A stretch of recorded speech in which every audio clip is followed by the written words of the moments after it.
being here. I'm Mark Roloff. I'm the city manager for the city of Oshkosh, and I want to welcome you to a presentation and hopefully a little question and answers on American Rescue Plan Act funds that are available from the city of Oshkosh. I'm just going to do a real brief presentation on what ARPA is. That's American Rescue Plan Act for short. You are probably aware of it. That's why you're here, but certainly want to be able to share with you some information. I can tell you that the City Council has asked me to go out and resolicit proposals, which is why we've done the little public information campaign, which I will thank Andy Raddick for. And Andy, the results are pretty good tonight, so I really appreciate that.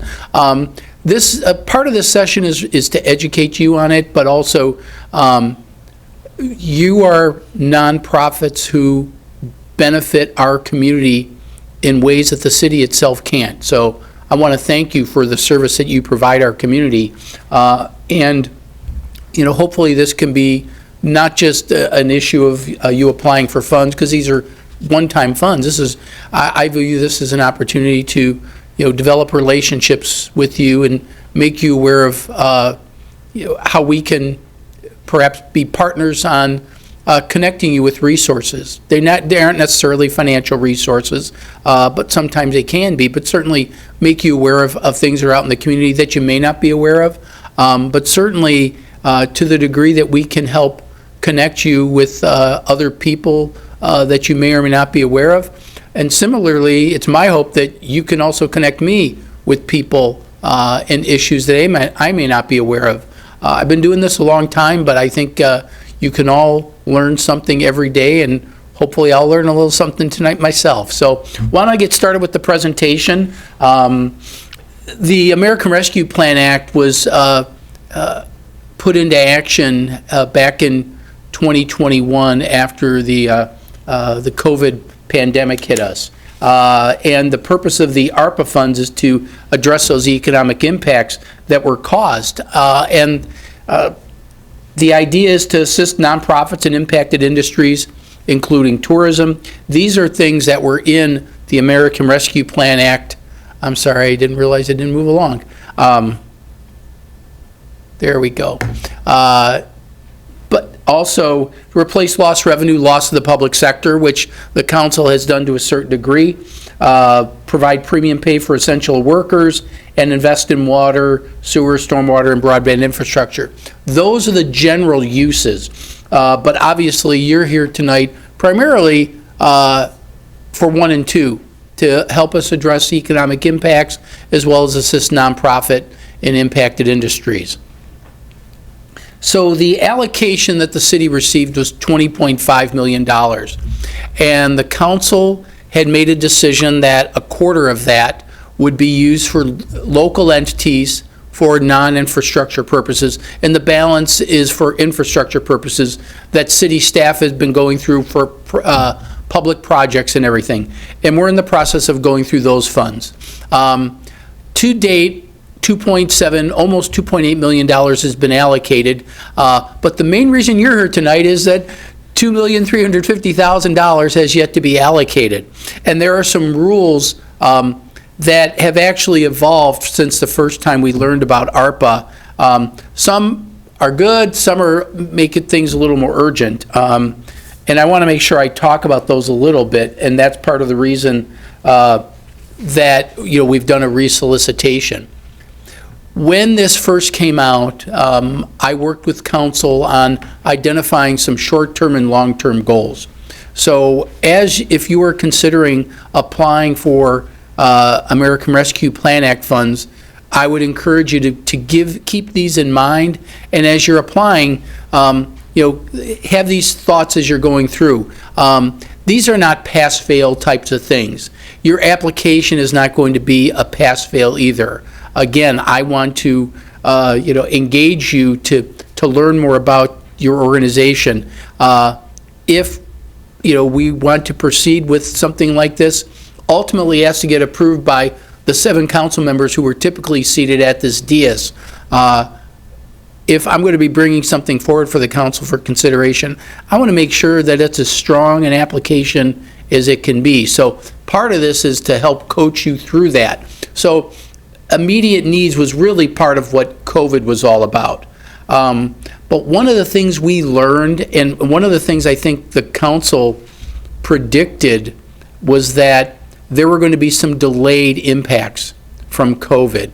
And in talking with the different nonprofits and kind of watching a few of the head nods in the audience, you know that there's been some delayed reaction on this stuff. We were so anxious to get COVID over with that the residual impacts have now just started to reveal themselves. I fear that they're going to continue to reveal themselves, but the federal regulations say, well, you better figure out what those delayed things are and start taking care of it. So the immediate needs has kind of subsided, but you may have some immediate needs now that have happened because of that delayed reaction. And only you can tell the story about people that you serve, issues that you see that are addressing themselves now. Obviously, anybody directly impacted by COVID-19. Now, that may not be directly, but I think what we're seeing is a lot of indirect stuff. So think those through, and these were the criteria that the council had established, but at the same time, we recognize that things have evolved. They got to be, of course, compliant with the federal ARPA regulations. They have to be acceptable to the council and the community. The council is an elected body. They make political decisions. It's got to be something that the community will accept. It's ultimately in the council's decision what's acceptable, but certainly they're looking and listening out in the community about what's going on. One of the things that we felt was important as staff was to be able to leverage ARPA funds with other revenue sources. I'll be real blunt. If you're looking for something to fund 100% of a project you're working on, you're not going to have a good application. In fact, if I can coach you on anything, sometimes people, when they're applying for something, they're so specific about what the city's dollars will exactly be used for, because eventually we'll require you to demonstrate that you spent them on the very things you said they were. But if you're not broader in how you're using this for greater purposes, you're missing out on the fact that you're already leveraging a lot of different funds already. And I think it's important to tell that story. So if you can show not necessarily how your entire organization functions, but if you've got a project that is much broader than what you're asking for, be sure to tell that story. And that's what the purpose of the leveraging is. And if you ask me, and if my memory serves me, I'm happy to answer questions on what we funded so far to give you a rough idea on what that is. Those are public records, and I'm happy to tell those stories. We also want to avoid duplication of effort with other agencies and avoid duplication of ARPA funds. So if, for example, you've received any funds from, say, the county with their ARPA funds, or through the state with some state funds, we have to be careful about making sure that we're judiciously sharing all of these sources. That doesn't mean you're going to be ineligible, but if you've already dipped into the ARPA pool, we want to make sure that other groups that have not been able to take advantage of that, especially those are delayed. So just keep that in mind as well.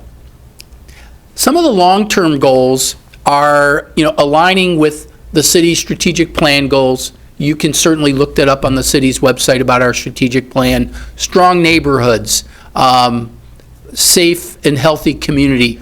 Those are some of our key goals that I think are more relevant to you. Economic development, and I would say economic development has taken on a much broader term these days that I think for some of you this might be advantageous.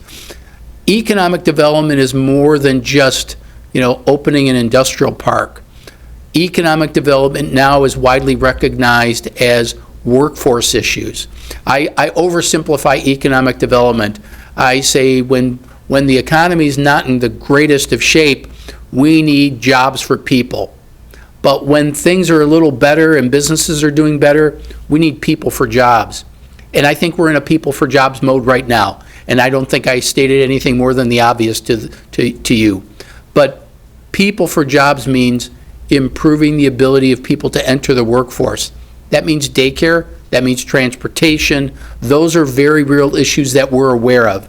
So economic development is certainly something that we're going to be looking for, but it's not just business assistance. The feds did a lot of good stuff with business assistance, but I think part of this was intended to take care of workforce issues like those that I just described. So to the degree you can demonstrate that you're assisting people in being able to enter the workforce or stay in the workforce, I think that's a good thing to talk about. And that is part of our strategic plan. So I mention that because you may not realize you're helping out our strategic plan, but you really are. A long-term visible impact is something. We want to make sure that the investment we make with ARPA funds is more than just a one and done. With that said, to the degree we can help bridge an organization to help achieve long-term goals, that's also important as well. Long-term benefit to individuals and the community. Again, these are more long-term types of goals. You can take a look at the short-term and the long-term, mix them together and say, how am I filling all of these different needs? And long-term relief to those repaying ARPA funds in the future. The idea behind that is we all know that feds went into a great deal of debt, and our kids are going to be paying for that, and our grandkids are going to be paying for that. So anytime we can demonstrate that we're providing long-term relief for those who are going to be paying it back, because my time on paying it back isn't going to be as long as some of you, and I think we want to make sure that for those who are ultimately paying back this bill are getting some benefit from it as well. That was done pretty early on. That was one of the long-term goals that we talked about back then. So some of the application considerations, and this is relatively, updated or new. The preference for projects will be that can have their funds expended by December 31st, 2024. And I want to explain why. It doesn't mean that you must have your funds expended, but it's important for you to understand why we say a preference. The federal regulations say that we must have the funds allocated by December 31, 2024. And what I want to avoid is a scenario where something happens, say with fundraising for a project, or the scope of the work changes, and then you come back to me on January 1, 2025 and say, Mark, I still can use this money, but I need it for a completely different purpose. Or, hey, great news, Mark, my project came under budget, and so I don't need all of it. Well, I won't be able to reallocate that to somebody else. We have to have it allocated and assigned to you for a specific purpose. So while it's a preference to have it spent by the end of the year, because then I know it will have been spent and I don't have to worry about it. Again, I'm not saying that you can't use it after, but I need to know you're gonna use it. And this is where, when I talk about developing relationships with you, I want to develop relationships with you because I want you to be successful and I want this project to be successful. We can be creative. We have contracts that will ultimately have people sign agreements about the terms and everything, and we can change the scope of those agreements up to December 31, 2024. We need to stay in constant communication so that we know what's going on. So please, that's what that is primarily about. But if you're saying, Mark, I'll have it all spent by the end of 2024, it just gives us a great deal of relief. So please understand that. Priority has been given to requests that are focused on capital or non-operating needs. That's not to say that operating costs are not there, but then you need to show, if you're using it for operating costs, how it's a bridge to some sustainability. Because if we give funds out and then at the end of the year you still need funds, I don't have funds to give you. And the city doesn't want to be in a position that we have you hanging out there without anything to continue your work. We want you to be successful with that. We want you to be able to continue the great work that you're doing. So again, that's part of our conversation. If it's a creative one-time thing to get started, we can have a conversation about that. So think about those types of things. Agencies that have previously applied, and I recognize a couple of you that may have applied before. If you did not get any funding, that does not make you ineligible. I've actually talked to some that had applied previously, didn't get funded, but their scopes changed a little bit, and that's okay. We want you to start as if it's a brand new application. So don't be intimidated that you weren't funded. I think the council, even the second bullet there about, we lean towards capital or non-operating. We want to be able to have an impact. We want to be able to do something. So you're eligible to reapply. Please reapply. Even those who may have gotten funded the last time around, if there's a new innovative program that you're working on, I want to hear about those too. So please let us know. The applications for this round are due no later than 4:30 p.m. on Friday, March 1st. I think the council would like to get a feel for what's out there. Do we need to do a third round? Will there be a third round? Maybe, maybe not. It really depends on what ultimately we receive in the way of applications and where council's priorities are. I can tell you that, council may not, if I give you a hard and fast answer today, that's limiting what council can do. So I want the council to have the ability, if they see something that we didn't think about, it's okay to talk about those things and ask for those things. That's why follow-up discussions, the deadline for the applications is so that I can start looking at them with staff. I typically bring along my community development director, Kelly Nyforth. Kelly's responsible for many different programs, including our Community Development Block Grant Program, which is a federal program that has its own set of limitations, some that drive me absolutely crazy, but they're there and they exist for a reason. But it's amazing, through discussions, I've been able to probably, for the $2.7 million we've given out so far, I probably gave half as much of that again through other programs that we had. So again, this is about matchmaking, relationship making, so that we can identify what your needs are. Maybe you won't qualify. Maybe you're not even, you may be not a good applicant for this, but you might be a great applicant for something else.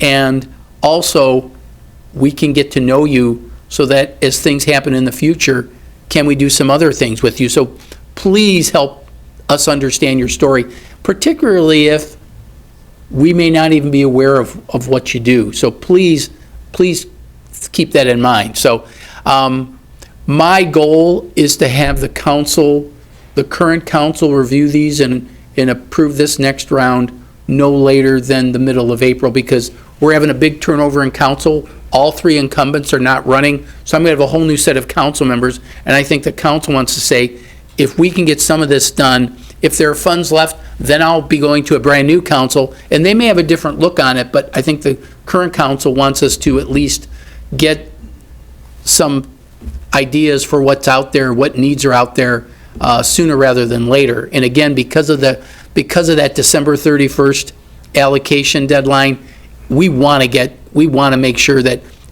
if there are needs out there, we start addressing them as soon as possible. So there's where you can submit your applications. You've probably already got that online, the application, and just some guidelines and some, I'd say, application tips are there. Andy in the back has created some frequently asked questions. If you didn't grab them on the table, please do on your way out. It's a very fluid document. I can tell you that we've done some other Q&A sessions on another topic, and it's amazing questions that you ask that we didn't think of. And you yourself may have your question added to the frequently asked questions because it's so good. And then we're going to have a similar session tomorrow morning at 10 a.m. And probably get another group of people. And then we're going to do a live question and answer, virtual question and answer session tomorrow afternoon at 2 o'clock. So if you go home tonight and suddenly the question that you really wanted to ask me comes to you at that moment, please, you can email it to that address that's shown there, citymgr@oshkoshwi.gov, or you can tune into the session tomorrow. But these are the three ways you can send your applications in. We've got it under hot topics, so the application, everything's there. And the questions and comments, you can send it to the ARPA comments at oshkoshwi.gov as well. So we got a couple places for you to go to. So some people, is this presentation going to be on our hot topics as well? There'll be a link to it. Okay, great. So you can go to that if you got any questions. And again, Andy is monitoring the ARPA comments email address. So if you got something, Andy or somebody on the staff will get back to you on it. That is my presentation. So I am happy to field questions. If they're real specific to your organization, you may want to send it to Andy and we can get it fielded. But if they're general type of questions that you think might apply to everybody, please feel free to ask. So Andy has a microphone. We are on Oshkosh Media right now, so the dozen people that are watching it at home, I want them to be able to hear your question as well. So because I think there are some potential applicants that are also watching it who couldn't be home or couldn't be here tonight, so they're watching it from home or their computer. So if you have a question, please raise your hand. Just give me your name. You don't need to tell me what organization you're from because we have the sign-in sheet. You can do it that way. That's no big deal. But just let me know who you are, and happy to answer questions that you guys might have. Nobody wants to be the one to kick it off. All right, good. We got one. Thank you so much for being the first questioner. I'm Debbie. I just wanted to ask, you said earlier that you would tell us who you've already given some money to. I'd love to hear who you've given money to. Sure.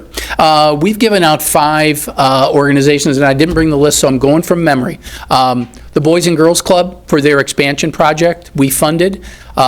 Our next-door neighbors, or soon-to-be new next-door neighbors at Christine Ann Center, we funded part of their project. So you can see there was a lot of capital on the upfront. COTS, which is a transitional housing project that's out there. They bought one of Father Carr's buildings. We funded a portion of that. The Tiny Homes Project through the Oshkosh Kids Foundation, we funded a portion of that. And then ADVCAP, which is a group that assists people with housing assistance and whatnot. Those were some operating funds because they had access to funds that did some rental and mortgage assistance. And so we were able to leverage their dollars. So we did pay for some operating costs there, but because they leveraged thousands and thousands of dollars in rental assistance, we thought that was a good match. So those are the 5. The bulk of it, just full disclosure, was the Boys and Girls Club. That was over half of that $2.7 million. So it just gives you a rough idea. Most of them were capital. That was kind of the bias going in to that. But I've been asked questions, are operating costs prohibited? No, they're not prohibited, but generally operating costs are just different, and I explained why. But that's the rough idea. That gives you a rough idea of what we did and what the priorities were the last time.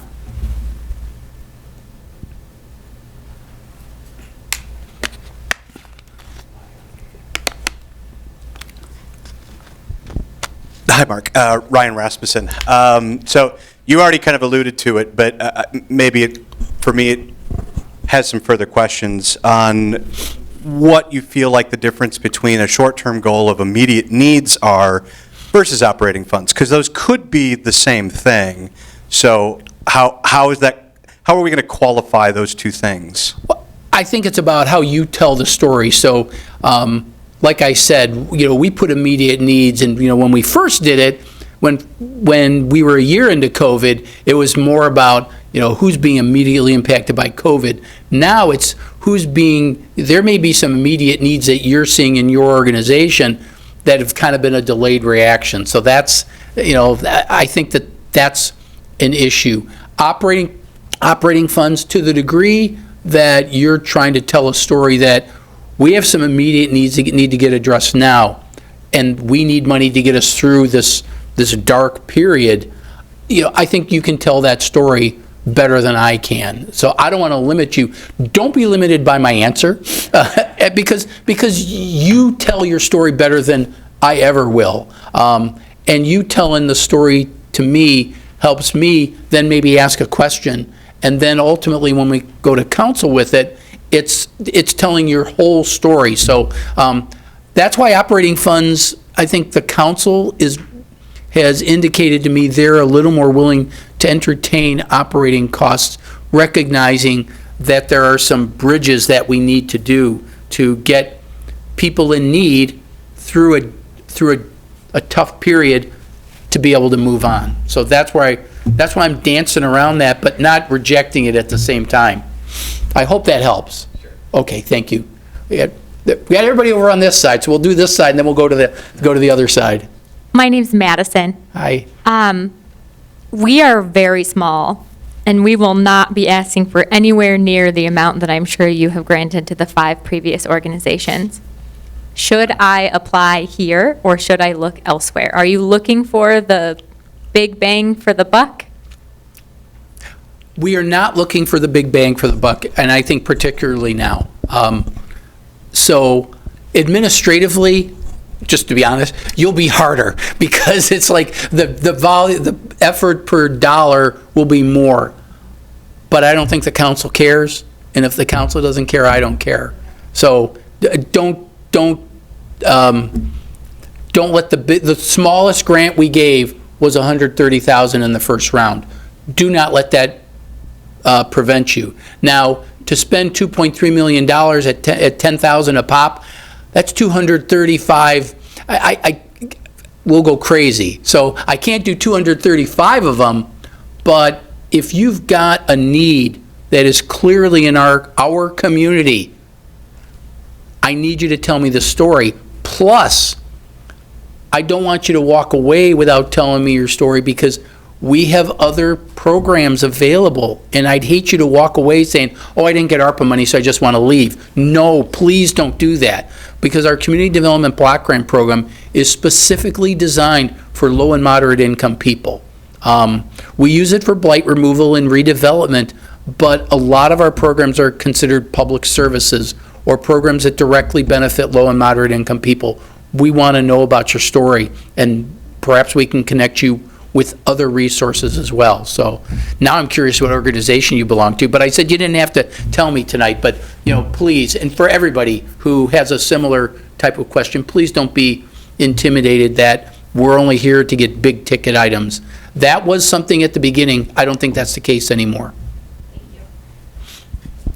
Hi, Mark. My name is TJ. Just wondering, for anyone who doesn't know what you mean by capital in this context, can you provide some examples of that? Well, typically capital are, hard building equipment, that type of thing. Most of the projects the 4 of the projects that I discussed earlier, capital were building, construction, or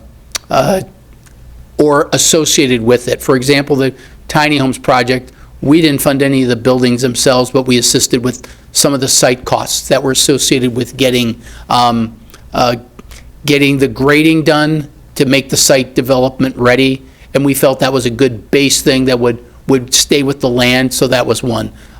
With the Boys and Girls Club, it was hard construction costs. They provided us with receipts about showing what they spent on hard construction. We didn't do equipment, but that's not that we're opposed to it, but that's typically what capital refers to. Does that help? It does. Good, thank you. Now we got the group going. Okay, now we're warming up. Hi, I'm Jess. And the question on the application that talks about describing your collaboration with other organizations, can we talk about the potential collaborations that would take place if the project was funded, if it's going to open up avenues to collaborate with other community organizations? Current and future collaborations, love it, love it. And one of the collaborations that with the last question is collaborations with the city as well. And that's not required, it's just that we need to know more about what you do. It's something that's very important to council, and I think you're going to see more of that in the future. Thank you. I know you, Angela, but I know. hi there. It's Ange. I actually don't have a question so much as a request. So in the document for the review criteria, it talks about consideration towards things that speak to specifically the DEI plans and strategic plans, and then there's a link of relevant documents at the end of that document. All those links work except the one to the DEI strategic plan, and so I would just have a request in to fix that link. Did you because hit a dead end when you clicked it? It doesn't go anywhere. Okay, Yeah. thank you, Andy, if you can make note of that. Thanks, Yep. appreciate that.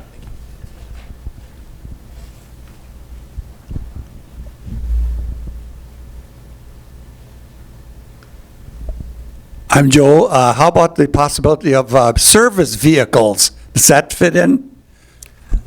Service vehicles to the degree that it provides service to Oshkosh residents, to the degree it provides service to achieving your goals. It kind of goes to TJ's question regarding what's capital, and I would say equipment like vehicles would certainly be, because the vehicle's going to last more than a year, and that's a good thing. I think most people want to see a vehicle last more than a year, but if you're doing it, that's a long-term benefit. So, it meets some of those long-term goals that I cited in the presentation. So yeah, that would. Haven't seen one yet though, but that doesn't mean it's a no.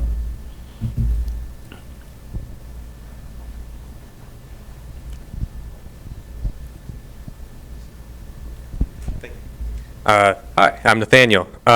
And I guess one thing that I was curious about, you mentioned that you want to be in communication with the organizations throughout 2024. What sort of reporting are you going to require for the organizations, for the funding, and like dates or et cetera? Sure. With each application, we've customized an appendix that goes into those types of things. We are not looking for monthly reports or stuff like that.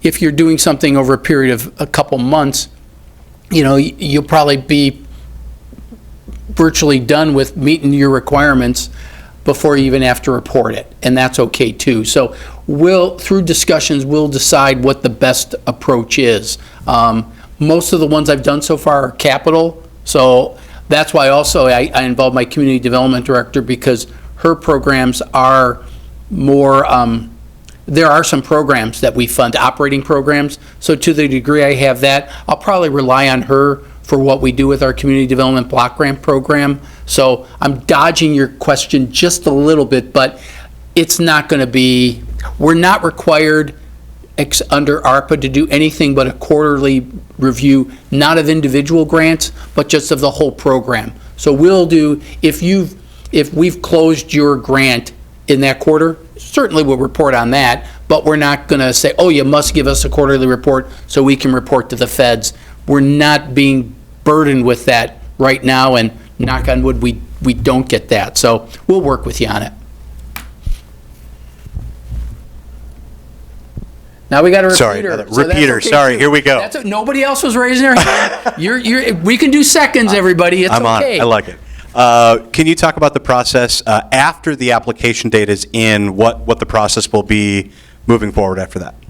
Well, full disclosure, I'm on vacation the week of March 11th, so you will not hear from March 11th to 15th. But I said, the council really wants to, at least before the end of their current term of council, they want to have a pretty good idea. So I'll probably be, reviewing these applications immediately. If anybody wants to get their application in earlier, I will not complain. So that, so I might call people in earlier. In fact, I've already met with a couple people this week who've already submitted things. So, and I thought that was great. So we'll get the discussion going, but the idea is that the council would like to award them by the end of their term. Then we'll start working on the contract. So the contracts will take a little time after that, but we'll work with you closely after that, especially if you're saying we want to spend by the end of the year. I said, well, preference will be given. Well, I have to give you attention as part of that preference as well. So to the degree you're going to be jumping into it right away, then we're going to need to work with you. Does that answer it? Okay. Mouche, okay. You get this is your first one, so that. Yes. My question is for, are small businesses eligible to apply for these funds? Yes, they are. If you recall the second slide, there was a nonprofits and impacted industries. So yes, the short answer is yes. I've been talking about nonprofits, but the council said non-infrastructure, so a business assistance would.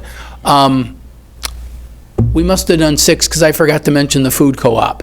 We did the food co-op, and that's a business. One of the reasons that we helped the food co-op, and there were different people that said, oh, we should or shouldn't do it. Some people said we shouldn't help a business. Just full disclosure to that. But one of the reasons we did was, unlike other businesses, because of the unfortunate timing with the food co-op, they were ineligible for federal support under the other federal programs. So while everybody else, there were a lot of businesses that were getting assistance. Some either A, were ineligible, like the food co-op, and others were just not aware. So I would say that it's eligible. So it'd be about telling the story.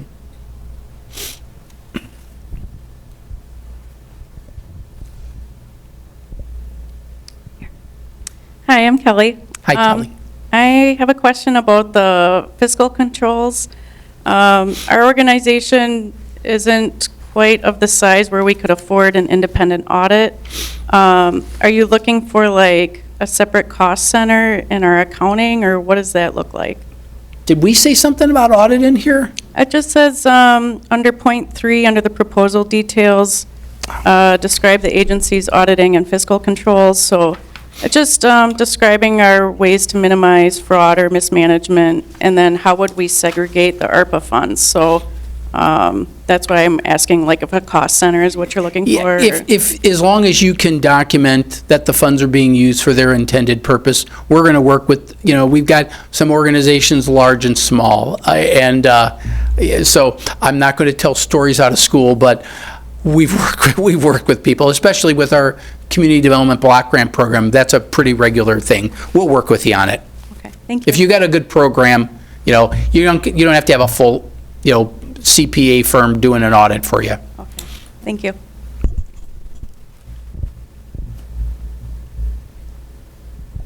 Hi, I'm Sarah. I just have a question on the format of the proposal. Do you want this more as a narrative that hits on each of these points, or do you want, an answer to A and an answer to B and an answer to C?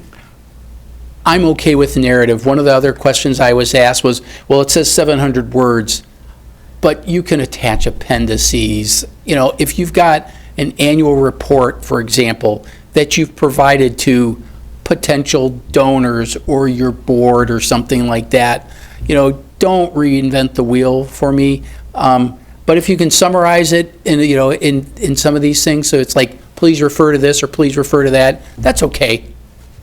Yeah, this is not a pass-fail type of thing. Oh, you forgot to fill in, number 2A, and you're out. That's not how we're playing this. This is about us helping organizations that are trying to get some good things done in the community. So don't, this is, fortunately, it's not the bureaucracy that we might have with this community development block grant program. So the feds have not given us a ton of bureaucracy, so I don't want to add a bunch of bureaucracy to it. Plus, it drives me crazy. That's why I have staff that do the CDBG program, because I had to do that 35 years ago, and I don't want to do it again. So I'll work with you.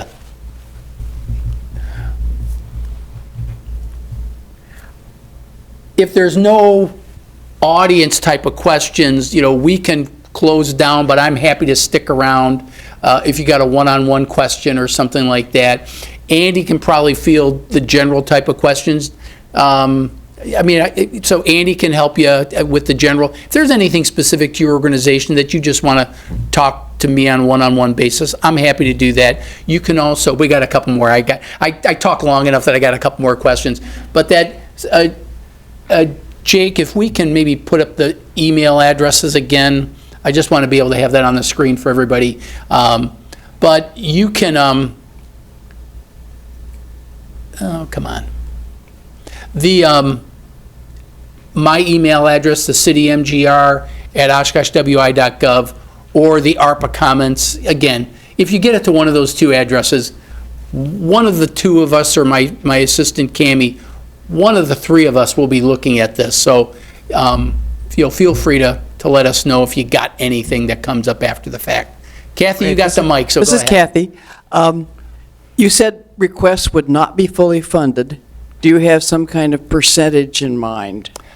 No, I'm representing my church, and we have almost no money. Okay. But We don't have a hard and fast number. Okay. So I don't want to say, 100% would be difficult.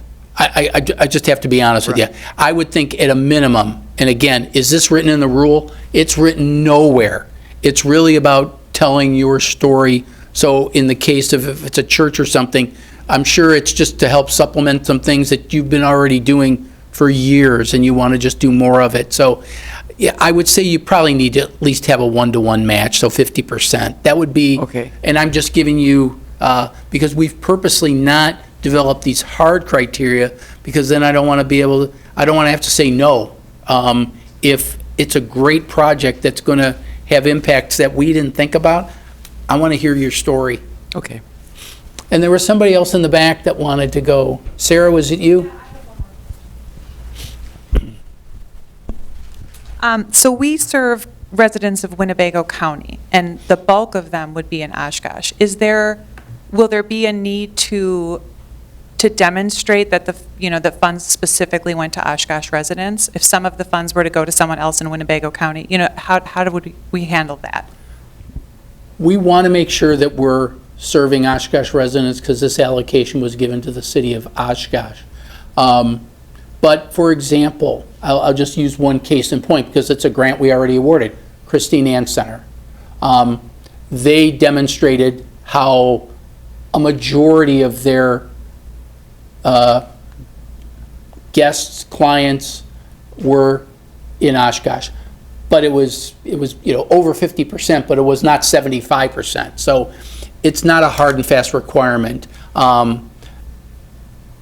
So I wouldn't be intimidated by that. And I think we said Oshkosh-based. Oshkosh-based means you're serving the city of Oshkosh. But if you're based in Neenah and you're serving 60% of residents outside the city, honestly, I'm not going to look at that as favorably. I need to see that a majority of your beneficiaries are Oshkosh residents, or you can demonstrate that your funds are going to that. But if you're doing, 60% of your clients are Oshkosh residents, you're in the ballpark. I want to hear your story. Now, you got to get the microphone, though. You can raise. Well, Gentleman back there, he beat you. One of the previous questioners had made a reference to church. Are there any restrictions with respect to religious denominations? There is not any restriction based on religious denomination. We haven't received any, but that doesn't mean that the federal regulations do not prohibit it at all. And I think it's really more about the use rather than the user. It's kind of like, the use is important. And then the Oshkosh residents, so. Okay, as you're talking, Debbie, as you've been talking about the story is important, I'm telling the story, I'm thinking, can I use pictures? I've got pictures as part of my story. You're welcome to use pictures. Pictures are not required. But yeah, helping us understand what your needs are and what you're telling that story. I got some today with pictures. So it's like, again, it's not going to disqualify you, but it helps you tell your story. Go right ahead. Anybody else? Well, we're at 6:45, so I'm happy to stick around if you want to just have a conversation, or listen in on another conversation if you're a little more on the shy type. But again, I've got the screen up there for more information. Please look at that stuff. And, please send your questions and we'll get them there. We're having the online question and answer period tomorrow at 2 p.m. We're going to duplicate this same session tomorrow at 10 a.m. for the people who are coming out during the day. So I appreciate, this was a wonderful turnout. When we did this 3 years ago, my biggest crowd was less than half of this size. So I think this is wonderful. I want to thank you for what you already do for our community, and I'm anxious to hear more about the wonderful things you're doing. So thanks for coming, and we can chat for a bit if you want.